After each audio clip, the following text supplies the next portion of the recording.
हैं, दहशत गर्दी से गुजरे हैं, आपके ऊपर इल्जामात लगे। इस दहशत गर्दी के चक्कर में जो असली तहरीकें थीं आज़ादी की, उनको भी दहशत गर्दी के फ्रेमवर्क के साथ देखा गया। हिंदुस्तान दुनिया को ये कहता रहा कि जो कश्मीर की आज़ादी की जुस्तजू है उसके अंदर दहशत गर्दी है। फ़लस्तीन की आज़ादी के हवाले से इसराइल कहता रहा दहशत गर्दी है। तो लिहाजा हमारे ऊपर तो जो आज़ाद होना चाहते थे, जिनके साथ जुल्म था, जिनकी ज़मीनों पर कब्ज़ा किया गया था, उनके ऊपर दहशत गर्दी का लेबल लगाकर इस चीज़ को दबा दिया गया। फिर हमारे यहाँ खुद कुछ मसाइल पैदा हुए जिसमें अदम बर्दाश्त, इंटॉलरेंस एक बहुत बड़ा मसला है। हमें कोशिश करनी पड़ेगी आपस में भी, इंसानियत के एतबार से। जो अदम बर्दाश्त की कैफियत है, ये मामलात को चलने नहीं देती, इन कौमों को तरक्की नहीं करने देती। तीसरी बात जिससे आप गुजरे हैं और पाकिस्तानी कौम भी गुजरी है, वो एक इंतहा पसंदी की कैफियत है, जिसके अंदर मज़हब के इंटरप्रिटेशंस के अंदर भी एक एक्सट्रीम्स की तरफ हम गए और हमने ये देखा कि दुनिया को इस्लाम का वो रुख दिखाया गया जो हकीकत से दूर था। ये मसाइल मौजूद हैं। इसके साथ साथ माहौलियात के मसाइल, इसके साथ साथ कोविड-19 के जो मसाइल हुए, उसने दुनिया को हिला कर रख दिया। हमें और आपको तो अंदाज़ा भी नहीं था, पता भी नहीं था।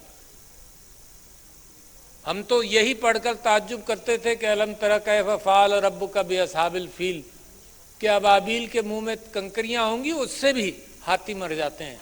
तो अल्लाह ने कुदरत अपनी दिखाई कि जो तुम सोचते थे कि हो सकता है, नहीं हो सकता, तो वो ऐसा वायरस का जिसको अगर जमा किया जाए तो एक कैन का आधा भी भरा नहीं जा सकता। सारी दुनिया का वायरस अगर जमा कर लें, उसने इंसानियत को हिला कर रख दिया। तो ज़रूरत इस बात की है कि जहाँ माहौलियात के एतबार से आप बात करें तो कम से कम दुनिया के अंदर जो आपके मुताल्लिक़ सोच है उसका भी मुकाबला करें, जो तासुब आपके ख़िलाफ़ है उसका भी मुकाबला करें। और वो कैसे होता है? वो अल्फाज के ज़रिए, वो आपकी आउटरीच के ज़रिए, वो सोशल मीडिया के ज़रिए, वो टेलीविज़न के ज़रिए, वो आपके अच्छे कामों के ज़रिए होता है। और इस वक्त दुनिया के अंदर आप मुसलमान ममालिक ने ये बात अब शुरू की है कि दुनिया को बताया जाए कि ब्लास्फेमी क्या है, इस्लामोफोबिया क्या है। अच्छा, इस्लामोफोबिया सिर्फ ये जिक्र की बात नहीं है कि तकलीफ़ हमें पहुंची। इस्लामोफोबिया की बुनियाद पर कौमों की पॉलिसीज़ बन जाती हैं और कभी कभी कौमों को अगर एहसास होता है तो उसका जिक्र नहीं होता, मगर कौमों की इंटरनेशनल पॉलिसीज़ के अंदर मुसलमान ममालिक के साथ एक तासुबाती कैफियत हो रही है। और कुछ लोग यहाँ बैठे हुए हैं, कुछ लोग इस बात से वाकिफ़ हैं कि उनके ममालिक के साथ भी वो कैफियत रही है।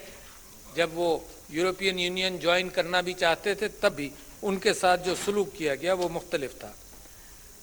अब कोविड के हवाले से मिसाल के तौर पर मैं आपसे कहूं कि दुनिया के अंदर बहुत इसका प्रेशर रहा। पाकिस्तान ने एक अनोखी इसके अंदर जुस्तजू रखी है।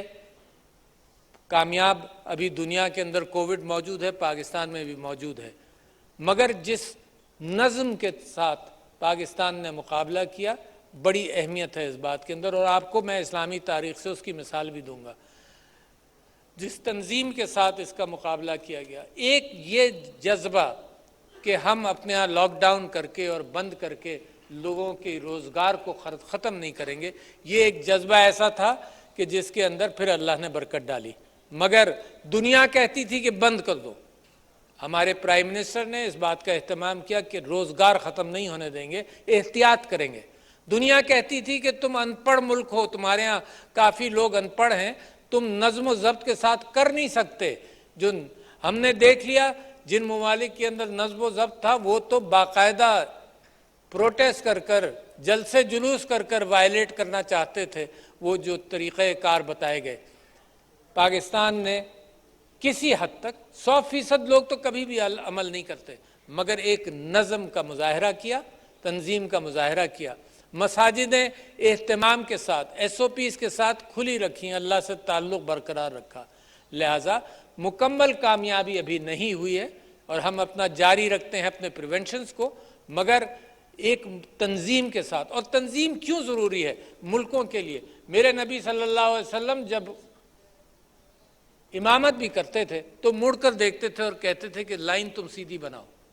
تنظیم کی اہمیت ان قوموں کے اندر ہے جو قومیں ترقی کرتی ہیں، اور جیسے جیسے مسلمان اپنے اندر ایک نظم پیدا کرے گا، انسٹیٹیوشنز کا قیام کرے گا، بغیر انسٹیٹیوشنز کے ترقی نہیں ہوتی، انسٹیٹیوشنز کا قیام کرے گا، رکھے گا، اہتمام رکھے گا، تو سارا یورپ کے اندر جو ترقی ہوئی اور اس کی تاریخ آپ دیکھ لیں کہ جن ممالک کے اندر انسٹیٹیوشنز بنے، جو ویسٹرن یورپ کے اندر وہاں ترقی ہوئی، ایسٹرن یورپ کے اندر کئی 100 سال پیچھے رہے کیونکہ انسٹیٹیوشنز کی اہمیت نہیں تھی۔ تو میں سمجھتا ہوں کہ جب ایکو بات کرے تو ساتھ ساتھ میں پڑھ رہا تھا اور مجھے بڑی خوشی ہوئی جو موضوع آپ کی گفتگو کے اندر اگلے 2 دن کے اندر آئیں گے، اس میں عورتوں کا مقام لیڈرشپ کے اندر بھی بڑا اہم موضوع ہے، کیونکہ میں سمجھتا ہوں پاکستان کے اندر قائد اعظم محمد علی جناح نے جب بھی یہ بات کی تو کہا کہ جب تک عورت برابری کے ساتھ کام کے اندر برابری کے ساتھ نہیں نکلے گی معاشروں کے اندر، تب تک پوری یگانگت کے ساتھ قوم کے اندر وہ کیفیت پیدا نہیں ہوگی۔ ہم آپس میں ایکو کے اندر تعلقات بہتر کرنا چاہیے۔ تجارت کے بڑے مواقع ہیں، چائنا پاکستان اقتصادی راہداری ایک مثال ہے جس کے اعتبار سے بہت سارے سینٹرل ایشین کنٹریز کا تعلق پانی کے ساتھ اور سمندر کے ساتھ ہوگا۔ یہی طریقہ تجارت کا آپس میں ہم ممالک کے اندر اس کو فروغ دیں گے، اور آپ ہی کے موضوعات کے اندر تجارت کا فروغ بھی ہے اور ٹورزم کا فروغ بھی ہے، تاکہ آپس میں ہم ان قوموں کے اندر، ایکو والی قوموں کے اندر ہم آپس میں دوستیاں بڑھائیں، آپس میں ترقی کے راستوں کے اندر کمپٹیشن کریں۔ اس وقت دنیا کے اندر جن مظالم سے گزر رہے ہیں اس کا مقابلہ کرنے کا ایک طریقہ جیسے میں نے آپ سے ذکر کیا وہ یہ ہے کہ اپنے آپ کو جب طاقتور معیشت کے اعتبار سے، معاشرت کے اعتبار سے، معاشرت طاقتور اور معیشت طاقتور کے ساتھ جب دنیا میں قدم رکھو گے تو سب آپ کی بات بھی سنیں گے۔ ہمارے وزیر فارن افیئرز کے انہوں نے ایک بات کہی جا کر کہ ان کے اوپر پھر لیبل لگایا گیا کہ آپ اینٹی سیمیٹک بات کر رہے ہیں۔ آج کل گفتگو کے اندر جب ہم بات کرتے ہیں کہ فلسطین کے اندر لوگوں کو شہید کیا گیا تو ہم اینٹی سیمیٹک بات نہیں کر رہے۔ بالکل کلیئر رہنا چاہیے آپ کے اور ہمارے ذہنوں میں۔ یہ لیبل لگا کر دنیا کو دکھایا جاتا ہے، ہولوکاسٹ یاد دلایا جاتا ہے، اور یہ ظلم وہ قوم کر رہی ہے جو ان چیزوں سے گزری ہے۔ ہم اینٹی سیمیٹک نہیں ہیں، ہم اینٹی زائنسٹ ہیں، ہم اینٹی اسرائیل ہیں، ہم اینٹی اپارتھائیڈ ہیں۔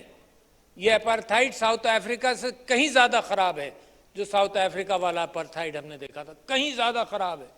جو لوگ وہاں گئے ہیں وہ دیکھ کر بتا سکتے ہیں۔ صرف وہاں نہیں، یہ اپارتھائیڈ کی کیفیت کشمیر کے اندر بھی اب عیاں ہوتی جا رہی ہے۔ تو ہم اپارتھائیڈ کے خلاف ہیں، ہم جینوسائیڈ کے خلاف ہیں۔ اور ہماری گفتگو کو اگر اس طرح سے کہہ دیا جائے کہ تم اینٹی سیمیٹک ہو، ہمیں یہودیوں سے اور یہودیت کے ساتھ کوئی بات ہی نہیں ہے ہماری۔ وہ ابراہیمک ٹریڈیشن کے مذاہب ہیں، یہ ان کا قرآن میں بھی ذکر ہے، مسیحیت کا بھی، کرسچینٹی کا بھی ذکر ہے۔ ہم اینٹی زائنسٹ اور اینٹی کرسچن نہیں ہیں، ہم ہر اس قوم کے خلاف ہیں جو ظلم کرے، جو استحصال کرے، جو فلسطینیوں پر ظلم کرے، جو کشمیریوں پر ظلم کرے، جو کہیں بھی کسی وجہ سے انسان